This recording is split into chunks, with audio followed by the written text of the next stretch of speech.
एक ऐसे राज्य की कल्पना करना थोड़ा मुश्किल लगता है जो भारत के कुल क्षेत्रफल का सिर्फ 2.42% हिस्सा हो। लेकिन लेकिन देश का लगभग 40% खनिज खजाना उसी जमीन के नीचे छिपा है। बिल्कुल, मतलब 40%।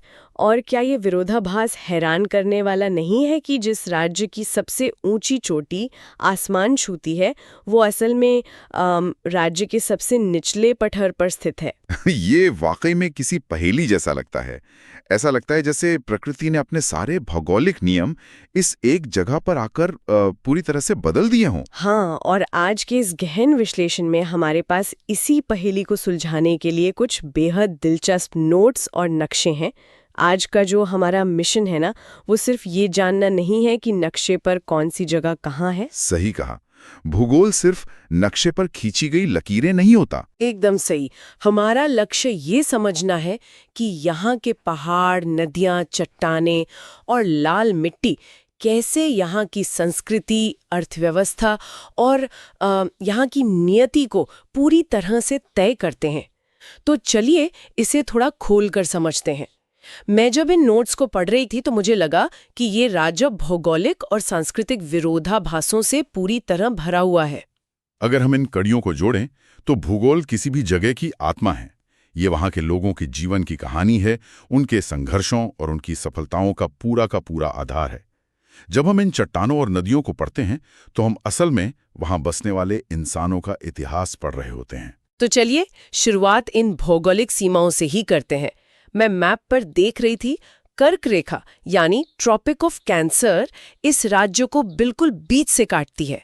ये 21 डिग्री 58 मिनट 10 सेकंड से 25 डिग्री 19 मिनट 15 सेकंड उत्तरी अक्षांश के बीच स्थित है। और ये सटीक अक्षांश इसकी जलवायु को बहुत हद तक तय करते हैं। बिल्कुल, लेकिन जो चीज सबसे ज्यादा ध्यान खींचती है वो है इसका आकार। पूरब से पश्चिम की ओर ये 463 किलोमीटर लंबा है और उत्तर से दक्षिण की ओर 380 किलोमीटर। ये जो पूरब से पश्चिम वाला 463 किलोमीटर का फैलाव है ना, ये महज एक भौगोलिक दूरी नहीं है। यही राज्य का मुख्य औद्योगिक और खनिज गलियारा है। अच्छा। हाँ, इसी पट्टी में विकास का सबसे बड़ा इंजन धड़कता है। अगर कोई इस रेखा पर यात्रा करे तो उसे भारत के औद्योगिकरण का पूरा इतिहास देखने को मिल जाएगा। ये काफी दिलचस्प नजरिया है और यहाँ बात सच में बेहद रोचक हो जाती है क्योंकि ये एक लैंडलॉक्ड राज्य है। मतलब इसकी सीमाएं समुद्र को नहीं छूती। हाँ, ये 5 राज्यों से बिहार, पश्चिम बंगाल, उड़ीसा, छत्तीसगढ़ और उत्तर प्रदेश से पूरी तरह घिरा हुआ है। और इसी लैंडलॉक स्थिति का सबसे बड़ा सांस्कृतिक प्रभाव देखने को मिलता है। जब कोई राज्य 5 अलग-अलग राज्यों से घिरा हो तो उसकी सीमाएं सिर्फ प्रशासनिक लकीरें नहीं रह जाती, वो संस्कृतियों के मिलने का चौराहा बन जाती हैं। वहाँ एक ऐसा मिश्रण तैयार होता है जो अपने आप में एकदम अनूठा है। इस बात पर मुझे गढ़वा जिले का उदाहरण याद आ रहा है। स्रोत सामग्री में इसका जिक्र बहुत अच्छे से है। गढ़वा झारखंड का एकमात्र ऐसा जिला है जो एक साथ 3 राज्यों बिहार, उत्तर प्रदेश और छत्तीसगढ़ की सीमाओं को छूता है, जो इसे एक जबरदस्त सांस्कृतिक चौराहे में बदल देता है। बिल्कुल, जहां 3 अलग-अलग तरह की बोलियां, खान-पान और परंपराएं आकर मिलती हैं और एक नई पहचान गढ़ती हैं। मैं सोच रही थी कि ऐसा संगम तो शायद ही कहीं और देखने को मिले। ये सीमाओं का जादू है, लेकिन हर सिक्के के 2 पहलू होते हैं। जहां सीमाओं पर यह सांस्कृतिक मिश्रण हो रहा है, वहीं राज्य के बिल्कुल अंदरूनी हिस्सों में कुछ और ही घटित हो रहा है। आप लोहरदगा और खूंटी जिलों की बात कर रहे हैं ना? एकदम सटीक। लोहरदगा और खूंटी जैसे जिलों को ही ले लीजिए। ये दोनों ऐसे जिले हैं जो किसी भी दूसरे राज्य की सीमा से नहीं लगते। मतलब ये पूरी तरह से राज्य के बीचों बीच सुरक्षित है, किसी बाहरी दखल से दूर। हाँ, बाहरी राज्यों की सीमाओं से दूर होने के कारण इन जिलों में बाहरी प्रभाव सबसे कम पहुंचा है। यही वजह है कि यहाँ की जो अपनी मूल संस्कृति है, जो प्राचीन जनजातीय परंपराएं हैं, वो आज भी अपने सबसे शुद्ध रूप में बची हुई हैं। भूगोल ने एक तरह से उनके लिए सुरक्षा कवच का काम किया है। इसी प्राचीनता और सांस्कृतिक सुरक्षा से जुड़ा एक और बहुत ही दिलचस्प भौगोलिक हिस्सा है जिसके बारे में मैंने पढ़ा, पाट क्षेत्र या पाट रीजन।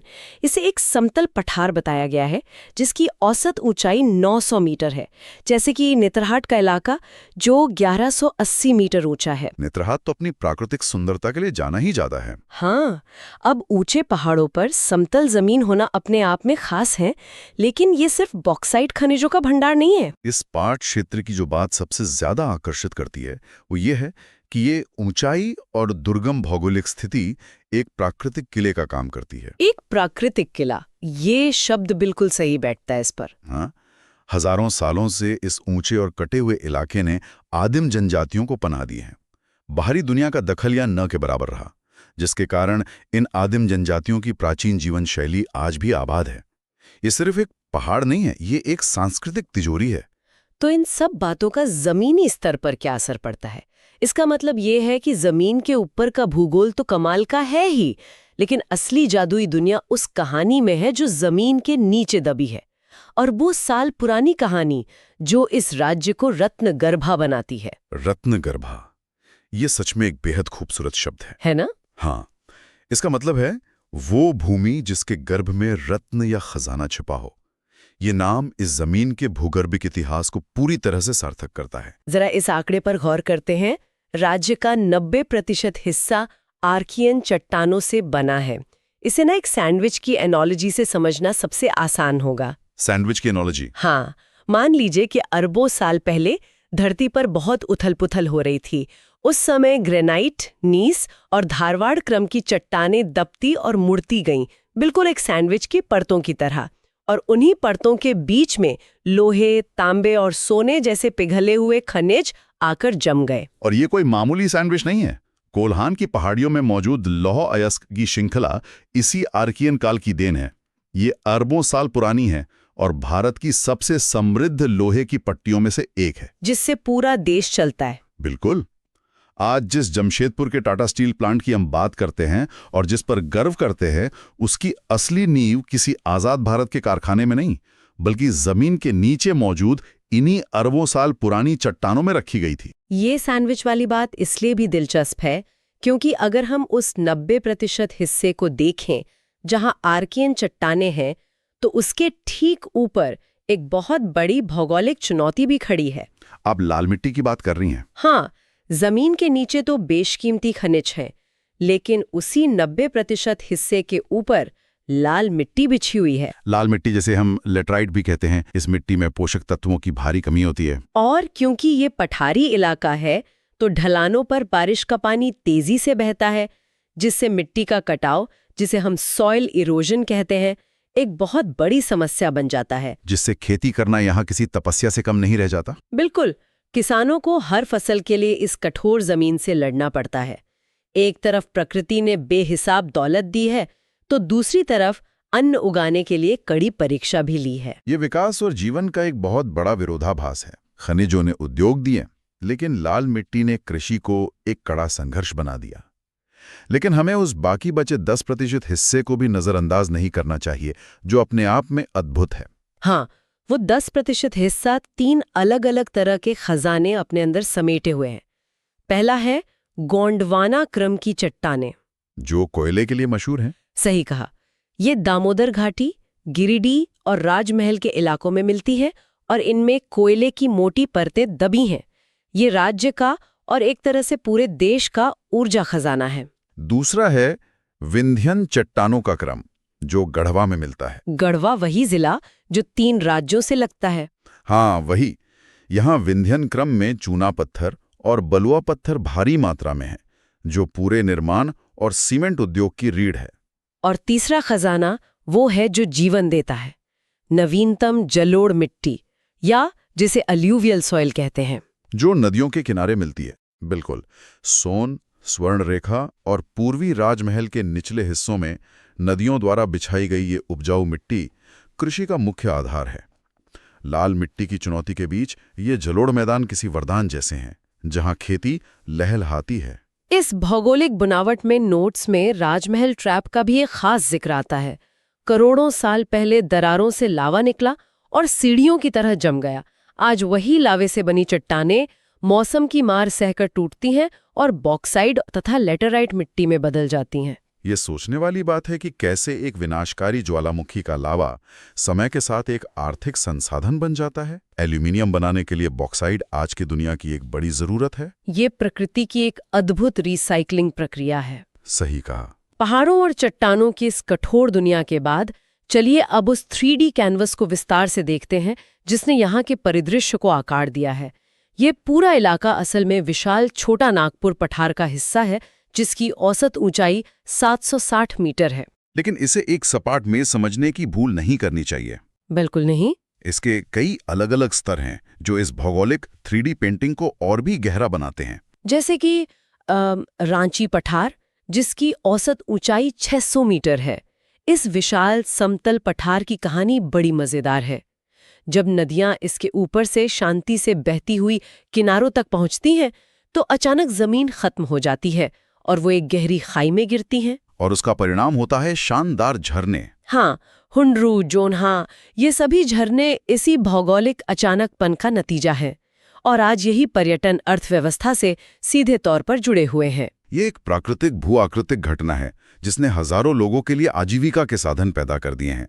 भूगोल कैसे अर्थव्यवस्था को चलाता है, ये उसका एक सीधा और बहुत सुंदर उदाहरण है। लेकिन इन पठारों में एक ऐसा चाकू भी चला है जिसने नक्शा ही बदल दिया। आप दामोदर नदी की बात कर रही हैं? हाँ, दामोदर नदी ने लाखों सालों में एक विशाल पठार को बीच से काट डाला और उसे 2 हिस्सों में बांट दिया, रांची पठार और हजारीबाग पठार। एक नदी का बहाव कैसे कठोर चट्टानों को चीर सकता है, ये कल्पना से परे लगता है। पानी ने आखिरकार चट्टान को हरा ही दिया।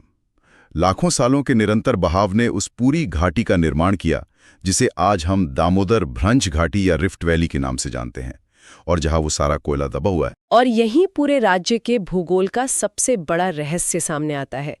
प्रकृति का अपना मजाक देखे। हम बात कर रहे हैं राज्य की सबसे ऊंची चोटी पारसनाथ की, जिसकी ऊंचाई 1365 मीटर या लगभग 4500 फीट है।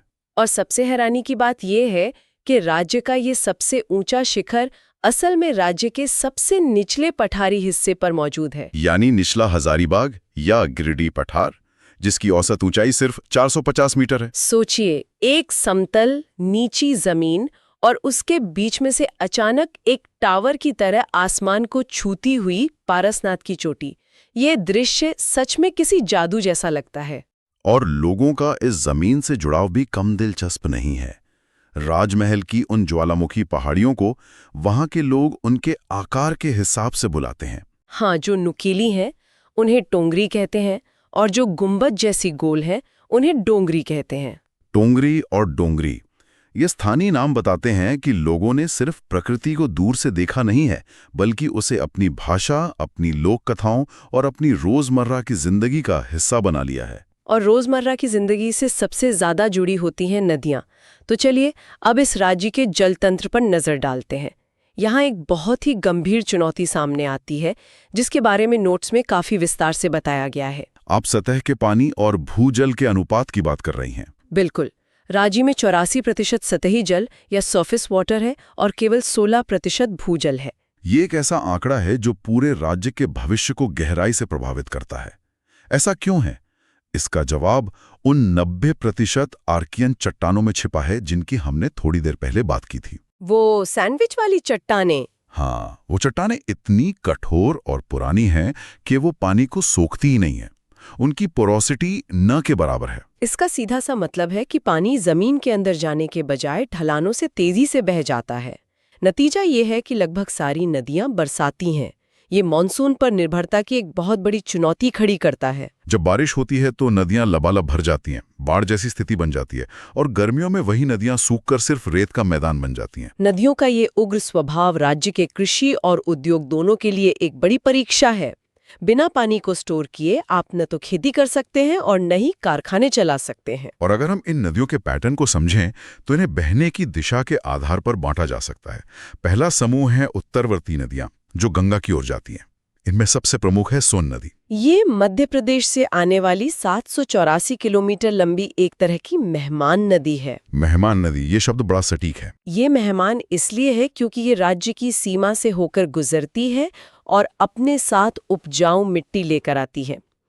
और इसी दिशा में बहने वाली एक और नदी है जिसका धार्मिक और सांस्कृतिक रूप से बहुत महत्व है, फल्गु नदी, जिसे अंतःसलीला कहा गया है। यानी वो नदी जो सतह के नीचे रेत के अंदर अंदर बहती है। ऊपर से सूखी लेकिन नीचे जलधारा। गया में पितृपक्ष के दौरान इस नदी का बहुत बड़ा धार्मिक महत्व है। और एक नदी है सकरी, जिसे रामायण में सुमागधी या सेतु भूगोल कहा गया है, क्योंकि वो लगातार अपना रास्ता बदलती रहती थी। ये नदियां सिर्फ पानी नहीं ले जाती, ये अपने साथ सदियों पुराने मिथक, धर्म और इतिहास भी बहाकर ले जाती हैं। अब अगर हम पूरब या दक्षिण की ओर बहने वाली नदियों को देखें तो वहां विरोधाभास अपने चरम पर है। सबसे पहले दामोदर नदी, 592 किलोमीटर लंबी इस नदी को देवनद भी कहा गया है। किसी जमाने में ये अपनी विनाशकारी बाढ़ के कारण बंगाल का शोक कहलाती थी। लेकिन आज इसका विरोधाभास ये है कि विकास, औद्योगिकरण और कोयला खदानों की वजह से ये राज्य की सबसे प्रदूषित नदी बन गई है। ये बहुत दुखद है। कभी जो नदी बाढ़ से डराती थी, आज वो अपने जहरीले पानी से डराती है। ये विकास बनाम प्रकृति के संघर्ष का सबसे जीवंत उदाहरण है। दूसरी तरफ है स्वर्ण रेखा नदी। 470 किलोमीटर लंबी ये नदी किसी और नदी में नहीं मिलती, बल्कि स्वतंत्र रूप से बहकर सीधे बंगाल की खाड़ी में गिरती है। और जैसा इसका नाम है, वैसे ही इसके रेत में सचमुच सोने के सूक्ष्म कण मिलते हैं। प्रकृति के अपने अलग ही रंग हैं। और एकमात्र नदी जिस पर नावें चल सकती हैं वो है मयूराक्षी, या जिसे मोड़ नदी भी कहते हैं। पठारी नदियों में नाव चलाना तो लगभग असंभव होता है, क्योंकि उनका तल ऊबड़ खाबड़ होता है और पानी का बहाव भी अनिश्चित होता है। लेकिन मयूराक्षी अपनी नौगम्यता के लिए एक अनोखा अपवाद है। पानी की कमी, औद्योगिक प्रदूषण और नदियों के इस उग्र स्वभाव को संभालने के लिए बेहद मजबूत नीतियों की जरूरत पड़ती है। और यहीं से हम एक और बहुत ही दिलचस्प संस्था की तरफ बढ़ते हैं, झारखंड राज्य गंगा नदी संरक्षण प्राधिकरण, जिसका गठन 2009 में हुआ। यहाँ जो बात सबसे ज्यादा सोचने वाली है वो ये है कि गंगा नदी झारखंड में सिर्फ साहिबगंज जिले में बहती है, वो भी मात्र 83 किलोमीटर के लिए। हाँ, तो ये सवाल दिमाग में आना लाजमी है कि 83 किलोमीटर की नदी के लिए पूरे राज्य पर अधिकार। इस प्राधिकरण का अधिकार क्षेत्र पूरे के पूरे राज्य पर कैसे और क्यों काम करता है? इसके पीछे एक बेहद वैज्ञानिक और पारिस्थितिकीय दृष्टिकोण है। पर्यावरणविदों ने यह समझा कि नदी को राजनीतिक या जिले की सीमाओं में नहीं बांधा जा सकता। वो कैसे? मान लीजिए गंगा में कोई प्रदूषण मिल रहा है तो उसका असली स्रोत साहिबगंज में नहीं, बल्कि रांची या धनबाद की किसी फैक्ट्री में हो सकता है, जो दामोदर या स्वर्ण रेखा के जरिए अपना कचरा वहां भेज रही हो। ओहो, मतलब बीमारी की जड़ को पकड़ना है, सिर्फ लक्षण का इलाज नहीं करना है। बिल्कुल। इसलिए यह प्राधिकरण पूरे राज्य में काम करता है ताकि यह न्यूनतम पारिस्थितिकीय बहाव सुनिश्चित कर सके, जिसे मिनिमम इकोलॉजिकल फ्लो कहते हैं।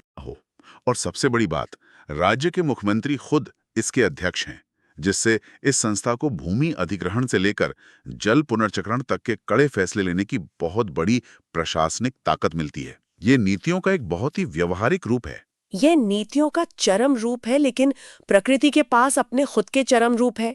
हम बात करें पानी की उस ताकत की जो एक तरफ आसमान से गिरती है और दूसरी तरफ पाताल से उबलकर बाहर आती है। गुरुत्वाकर्षण और धरती की अंदरूनी आग का खेल, झरने और गर्म जलकुंड। गुरुत्वाकर्षण की ताकत देखिए।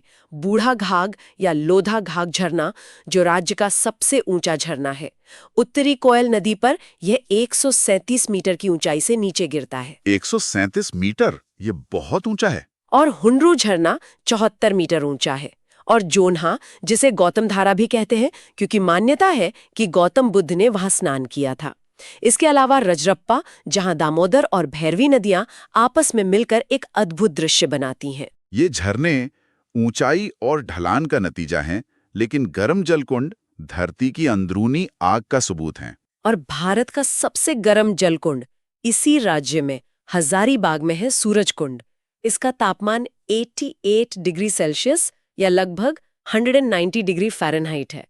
ये उबलने से सिर्फ कुछ डिग्री दूर है। मृत ज्वालामुखियों और रेडियोधर्मी खनिजों के संपर्क में आने के कारण ये पानी इतना खौलता है। ये तो एकदम किसी साइंस फिक्शन जैसा लगता है। और इस खौलते हुए पानी में घुले हुए गंधक के कारण, यानी सल्फर के कारण, इसमें त्वचा रोगों और गठिया जैसी बीमारियों को ठीक करने की अद्भुत रोगनाशक शक्ति आ जाती है।